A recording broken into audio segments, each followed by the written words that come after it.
여러분, 어서 오세요. 주식시장이 그야말로 활활 타오르고 있는 2026년 5월입니다. 아마 요즘 주위 둘러보시면서 와, 진짜 나만 빼고 다들 돈 복사하는 거 아니야? 하면서 조바심 내시는 분들 꽤 많으실 텐데요.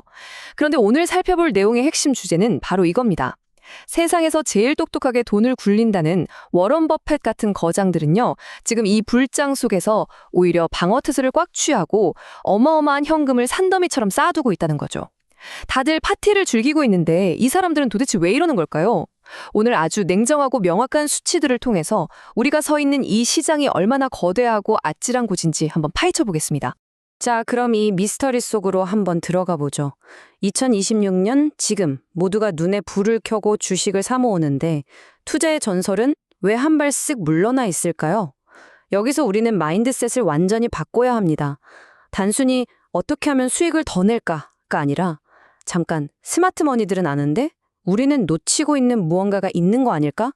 하고 합리적인 의심을 해봐야 할 때라는 거죠. 이 수수께끼를 풀려면 시장을 평가하던 기존의 도구들부터 다시 싹 점검해 볼 필요가 있습니다. 보통 주식이 싼지 비싼지 볼 때 PER이라는 지표 정말 많이들 보시잖아요. 그런데 이 PER이 가끔은 우리를 완벽하게 속이는 거짓말 탐지기가 되기도 합니다. 왜냐하면 딱 1년치 이익만 떼어놓고 보니까요. 2009년 금융위기 때 한번 생각해 볼까요? 기업들 이익이 일시적으로 완전 박살이 나니까 PER이 무려 120까지 미친 듯이 치솟았어요. 그것만 본 사람들은 와, 역사상 최고로 비싸다, 도망치자 했죠. 근데 실제로는 어땠죠? 그때가 진짜 우리 세대에 다시 올까 말까한 어마어마한 박앤세일 매수 기회였거든요. 단기적인 충격 때문에 지표 자체가 완전히 왜곡돼 버렸던 겁니다. 자, 그래서 이런 단기적인 노이즈를 싹 걷어내고 시장의 진짜 민낯을 보여줄 강력한 도구가 필요한데요. 그게 바로 케이프 지수입니다. 노벨 경제학상을 받은 로버트 실러 교수가 만든 아주 논리적인 지표예요. 그러니까 변덕 심한 1년치만 보지 말고 지난 10년 동안 기업들이 평균적으로 얼마나 돈을 벌었는지 좀 길고 넓게 보자는 겁니다. 심지어 여기에 물가상승분까지 아주 깐깐하게 반영을 하죠. 이렇게 10년이라는 긴 창문을 통해서 보면요, 얄팍한 거품이나 일시적인 위기가 싹 거치고 진짜 시장의 가치가 뚜렷하게 보이게 됩니다. 39.58. 자, 여기서 정말 흥미로우면서도 무서운 포인트가 뭐냐면요. 이 숫자가 바로 2026년 5월 현재 미국 S&P 500 지수의 케이크 수치라는 겁니다. 사실 그냥 이렇게 덜렁 숫자만 들으면 뭐가 그렇게 심각한 건데 하실 수도 있어요. 하지만 이건 단순한 통계 수치가 절대 아닙니다. 주식시장의 긴 역사가 우리한테 보내는 아주 시뻘건 경고장 그 자체거든요. 이 숫자가 도대체 현실에서 어떤 느낌인지 확 와닿게 비유를 하나 들어볼게요. 여러분이 퇴근하고 자주 가는 단골 호프집이 하나 있다고 쳐보죠. 늘 10,000원 주고 시켜 먹던 진짜 맛있는 안주가 있었어요. 근데 오늘 딱 가보니까 세상에 메뉴판에 39,500원이라고 적혀 있는 겁니다.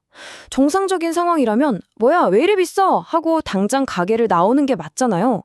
그런데 지금 주식시장은 어떤 상황이냐? 수많은 사람들이 내일은 그 안주가 5만 원이 될 거라면서 그 말도 안 되는 가격표를 들고 줄까지 서가며 사고 있는 꼴입니다. 진짜 뭔가 단단히 잘못 돌아가고 있다는 느낌 팍 오시지 않나요? 자, 그럼 타임라인을 좀 과거로 돌려서 이 수치가 어떻게 쌓여왔는지 한번 볼까요? 1929년 그 끔찍했던 대공황 직전, 그리고 돈이 엄청나게 풀렸던 2021년 코로나 버블 당시에도 KP 지수는 30을 갓 넘는 수준이었어요. 그런데 2026년 지금 우리는 무려 39.58입니다. 대공황이랑 코로나 버블 때의 그 아찔한 낭떠러지를 이미 한참 지나왔고요. 지수가 44까지 찍었던 2000년 닷컴 버블 붕괴 직전을 향해 브레이크 고장난 차처럼 질주하고 있는 겁니다.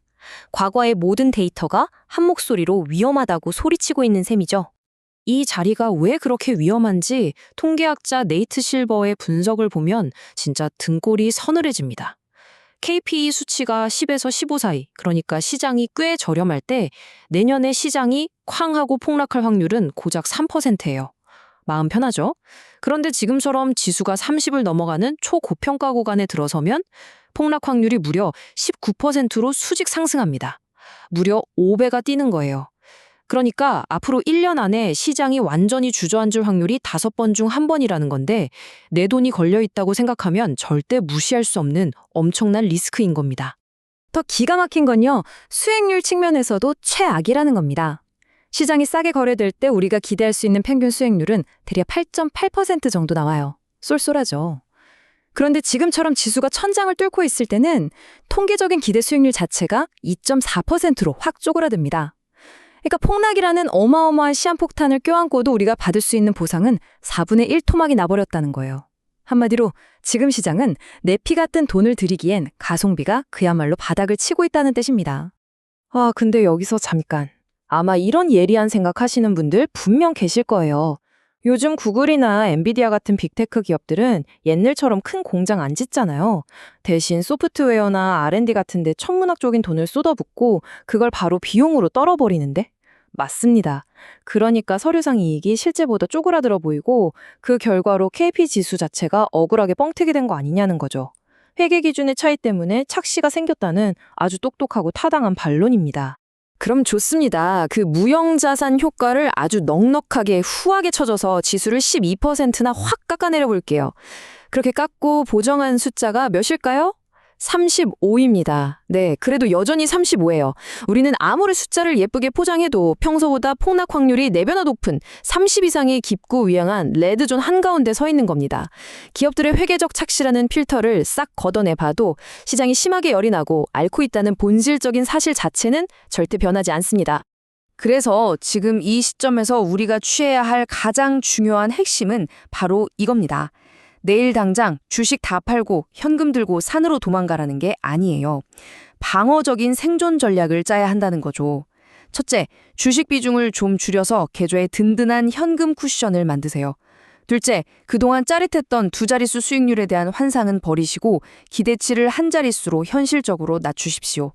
마지막으로 언제 터질지 모르는 그 19%의 폭락 시나리오에 멘탈을 단단히 묶어 두셔야 합니다.